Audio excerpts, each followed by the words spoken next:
Momento do Discipulado.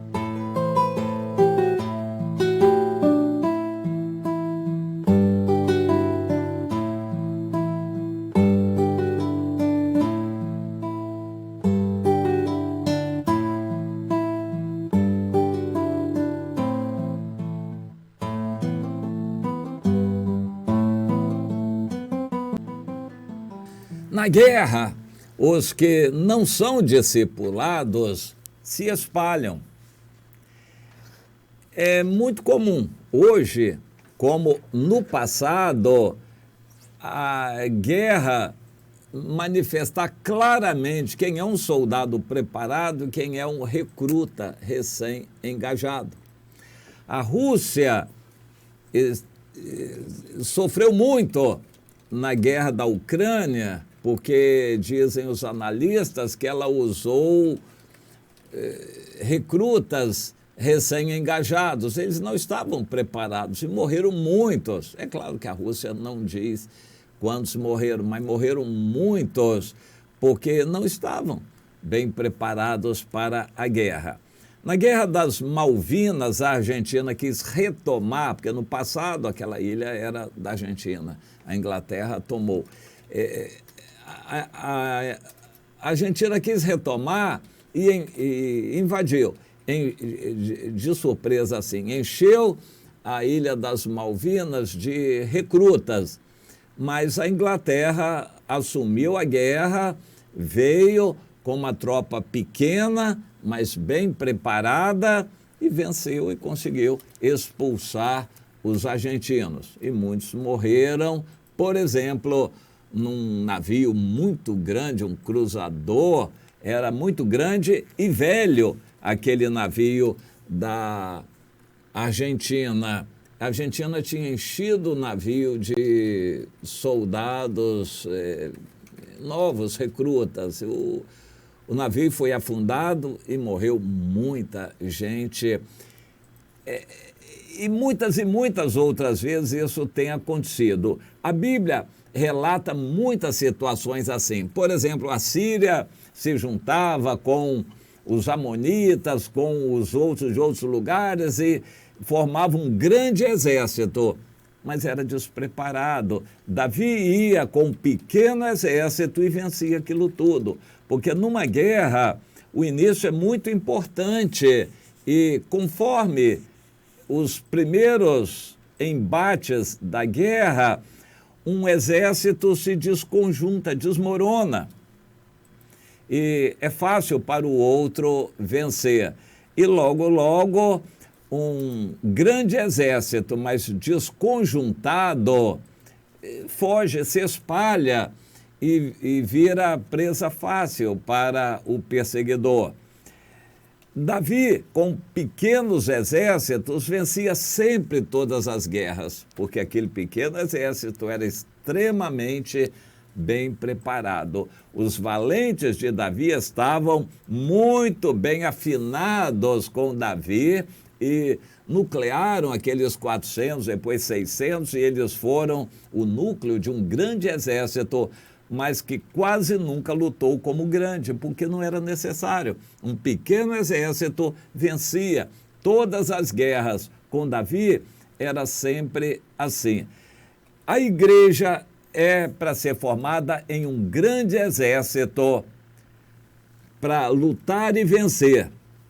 Na prática, a igreja vira um grande ajuntamento de recrutas e outros que apenas são interessados e nem recrutas são. Quando se vê um templo lotado, cheio com 1.000, 2.000 pessoas, você pode ter certeza ali que nem uns 20 estão preparados para a luta espiritual. Aquela maioria é de assistentes. Eles não têm compromisso na hora do pânico, na hora de enfrentar um problema, eles se espalham. Não se pode contar com aquela multidão, infelizmente. Jesus mandou a gente fazer discípulos e não ajuntamentos religiosos. O que as igrejas fazem hoje, fizeram no mundo inteiro, é ajuntamento religioso. Ajuntamento religioso com poucas ou muitas pessoas dá no mesmo. As pessoas não estão ligadas em comunhão, compromissadas e preparadas para a guerra. E a guerra vem. E nós estamos em uma guerra espiritual contra as trevas.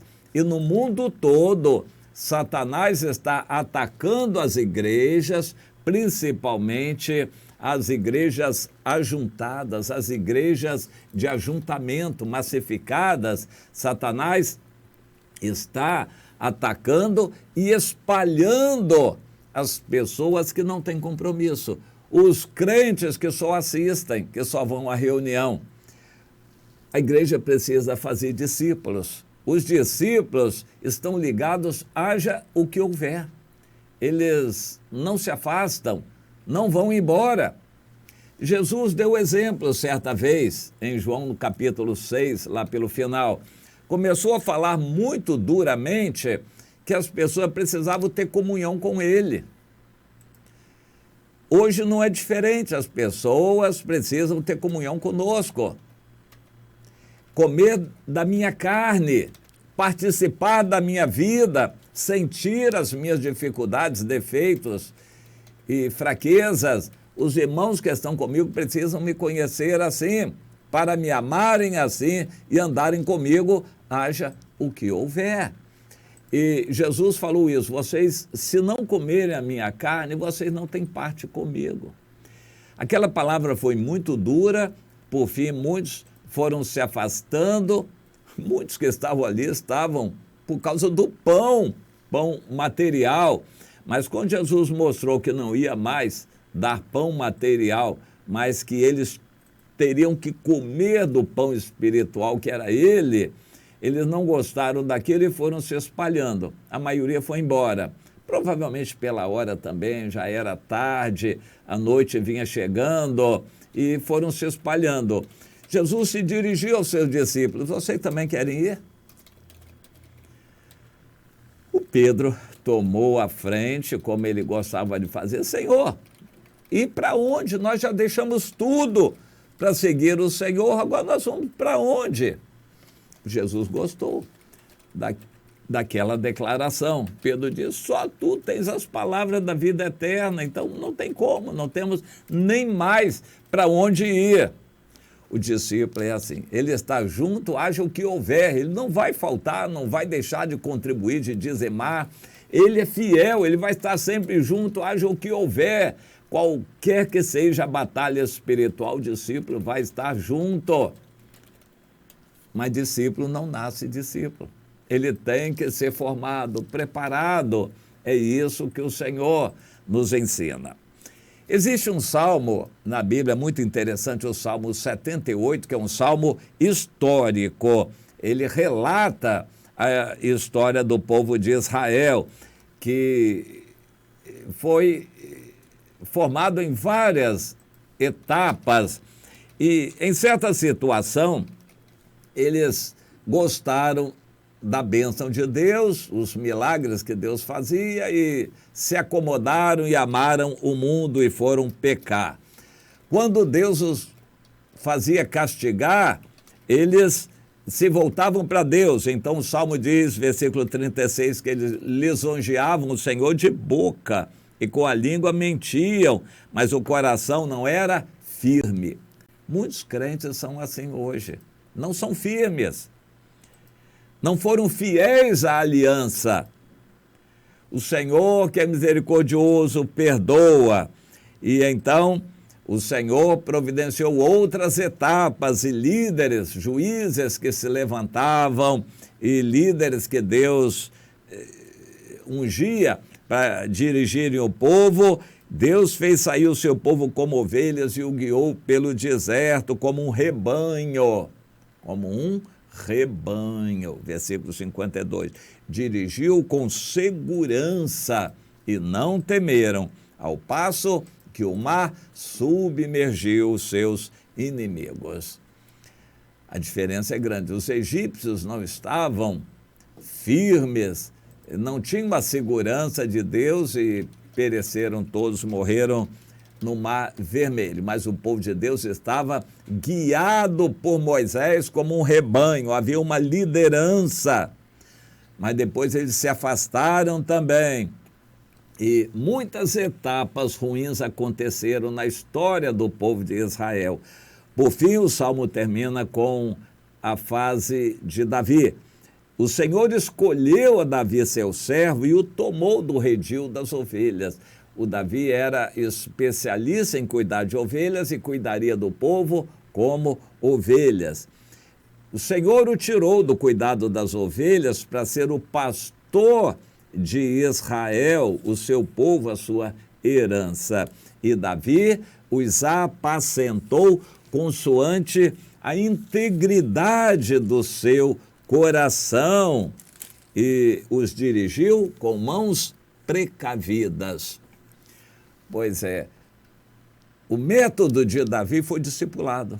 Davi discipulou os mais próximos, os valentes, e depois os outros, os 400, depois cresceu para 600, aquilo nucleou um exército incontável de milhares que se tornou invencível na época de Davi.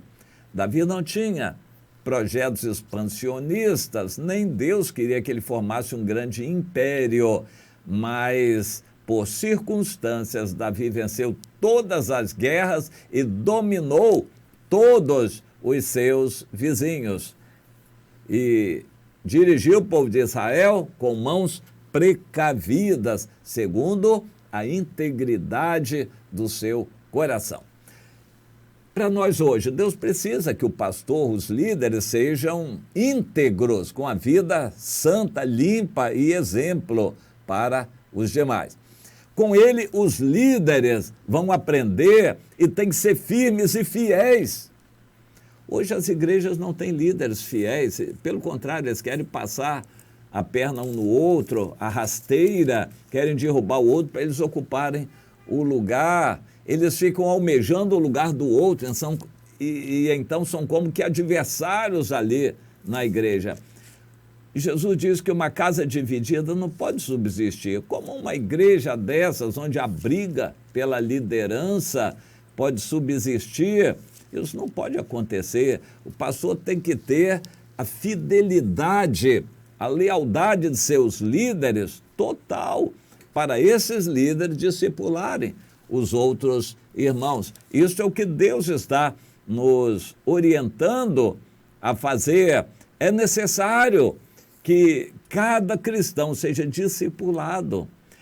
A gente admitir cristãos na igreja, e há muitos, sem compromisso, sem serem discipulados, isso aí é um convite para o estouro da boiada, o fracasso, quando vier a pandemia ou a perseguição do inimigo do jeito que for, eles vão se espalhar. Eles vão se espalhar. Não se pode contar com uma pessoa que não é compromissada. E exércitos precisam treinar os seus soldados em ordem unida. O povo de Deus precisa discipular os novos, ensinar a obedecer a tudo que Jesus mandou. Mas alguém vai dizer, sendo assim, a igreja vai ficar vazia, vão ser poucos. É melhor que sejam poucos treinados e compromissados do que muitos de aparência com o coração, no versículo 36, que não é firme e vivem de boca, mas o coração não acompanha. Isso não é boa coisa. Deus nos quer firmes, mesmo que sejamos poucos, mas compromissados, porque esses poucos vão fazer outros discípulos. Discípulos que amam o Senhor fazem discípulos, eles não se conformam, não ficam parados, não ficam acomodados, eles vão fazer outros discípulos. É assim que Deus nos quer. E um povo inteiro vai ficar firme e unido quando isto acontecer. É assim que Deus nos quer, para enfrentar as guerras que ainda virão contra os de fora e que serão guerras mais duras ainda. Deus quer, cada um de nós, Deus nos quer um povo assim, compromissado e discipulado. Você entende? Para fazer a sua parte,